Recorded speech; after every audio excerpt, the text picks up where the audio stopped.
এই বিষয়টা আপনারা সকলেই খেয়াল করে থাকবেন।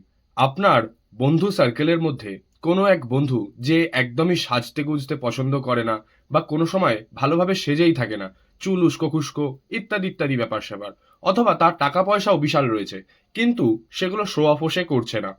সেক্ষেত্রেও তার প্রতি, সে যদি ছেলে হয়, তার প্রতি তার বিপরীত লিঙ্গ অর্থাৎ মেয়েরা বেশিরভাগ ক্ষেত্রেই আকৃষ্ট হয়ে পড়ে। এরকমটা আপনি দেখে নিতে পারবেন যে আপনার ক্ষেত্রে কেন হচ্ছে না। আপনার, যদি আপনি ছেলে হয়ে থাকেন তাহলে আপনার ডান হাতের ঠিক এই বুড়ো আঙুলের তলাটি, যেটিকে আমরা শুক্রের স্থান বলি, সেই জায়গাটি যদি আপনার একটু উঁচু হয়ে থাকে এবং রেখা কম থাকে, তাহলে আপনার ক্ষেত্রেও কিন্তু এটা হওয়া পসিবল। আর যদি আপনার এরকম না থাকে, এই জায়গাটি যদি আপনার একটু নিচের দিকে ঢুকে গিয়ে থাকে এবং এর ওপরে যদি রেখা বেশি থাকে, তাহলে কিন্তু আপনার এই শুক্রের স্থানটি দুর্বল রয়েছে। যে কারণে আপনার কিন্তু বিপরীত লিঙ্গের আকৃষ্ট হওয়ার ক্ষমতাটা ভীষণ রকম কম।